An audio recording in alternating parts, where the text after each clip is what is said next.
India के अंदर बहुत सारी बिल्डिंग है। ये एक बिल्डिंग है, ये एक बिल्डिंग है और ये तुम्हारी बिल्डिंग है।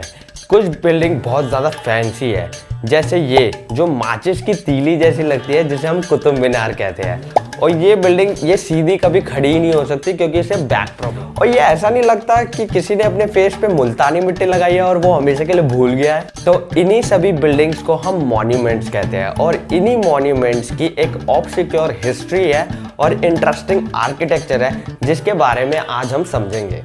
तो सबसे पहले हम बात करेंगे इसकी। ये है ताजमहल। गलत आंसर। थोड़ा सा यार पढ़ाई लिखाई कर लो, देश के बारे में जान लो, अच्छा रहेगा। तो ये ताजमहल नहीं है, ये है बीबी का मकबरा। अब तुम्हारी भी इसमें कोई गलती नहीं है क्योंकि ये दोनों बहुत ज़्यादा सिमिलर लगते हैं, लेकिन फिर भी बोलूँगा थोड़ी पढ़ाई लिखाई कर लो, अच्छा रहेगा। तो ताजमहल अगर एडिडास है तो बीबी का मकबरा एबीबास है।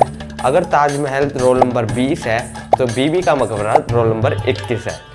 लेकिन बीबी का मकबरा आगरा में नहीं, औरंगाबाद में, और इसको बनवाया था प्रिंस आजम शाह ने अपनी मां की याद में, दिलारस बन्नू बेगम, जो कि वाइफ थी औरंगजेब की। और औरंगजेब बेटे थे शाहजहां के, जिन्होंने ताजमहल बनवाया था।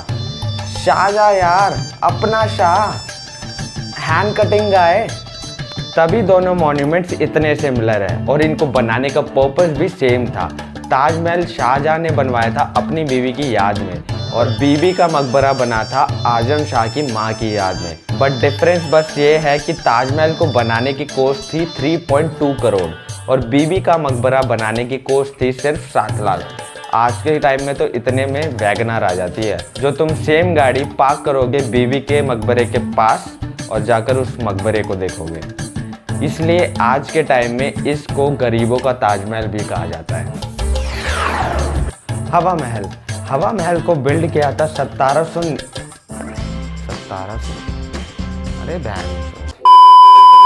1799 में महाराजा प्रताप सिंह ने। और इसके आर्किटेक्चर थे, मतलब इसके डिजाइनर थे लालचंद उस्ताद। अरे ये नहीं, ये थोड़ी ना बिल्ड करेगा, वो कोई और था। ये महल है जयपुर में और ऐसा क्यों है? क्योंकि इसके पास कोई चॉइस नहीं है। Hey, can we move to the Bangalore?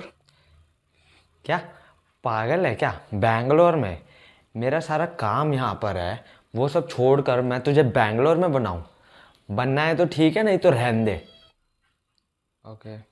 और इस महल में 953 विंडोज़ है और इसको बनाने का पर्पस था कि रॉयल लेडीज़ को प्रिवेसी मिले। लाइक सीरियसली, 953 विंडो के बाद प्रिवेसी? Oh my God. इतनी सारी विंडो बनाने का पर्पस था कि रॉयल लेडीज बिना पब्लिक के सामने आए फेस्टिवल का लुत्फ उठा सके और वो ज़रोखो के थ्रू फेस्टिवल को एंजॉय कर सके। ज़रोखो का मतलब है विंडोज़, विंडोज़ को ज़रोखो कहा जाता है हवा महल की। और इतनी सारी विंडो होने की वजह से महल के अंदर नेचुरल वेंटिलेशन बना रहता है, जिसकी वजह से महल गर्मी के अंदर भी ठंडा रहता है। और ये महल राजा की क्रिएटिविटी को भी दिखाता है। सर वहाँ पर एक कमरा हो जाएगा। विंडो ठीक है, तो इधर से सीढ़ियाँ चली जाएगी। विंडो ठीक है, तो एक किचन तो बना देंगे वहाँ पर। विंडो एटलीस्ट एक डोर तो होना ही चाहिए। Window put a fan over there. What did I say? Window.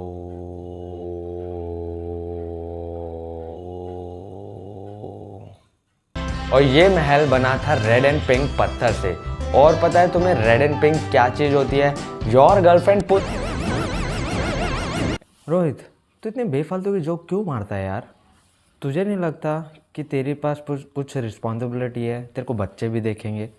Actually क्या है कि मेरे पास ना कुछ फ्रीडम्स है जो मेरे पास बचपन में नहीं थी, तो फिर अडल्ट होने के बाद मैंने सोचा कि मैं उस फ्रीडम का इस्तेमाल करूँ, तो इसलिए मैं इतने वाहियात और गंदे जोक्स लिखता हूँ।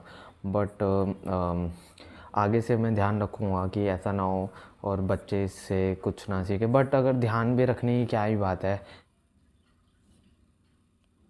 मेरे कहने का मतलब ये है कि बच्चे बड़े होकर भी तो उनको इस चीज़ के बारे में पता चलेगा ही ना, right?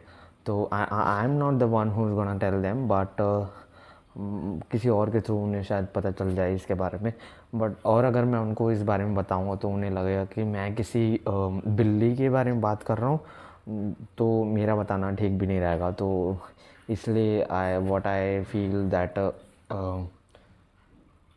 I don't care, he doesn't care.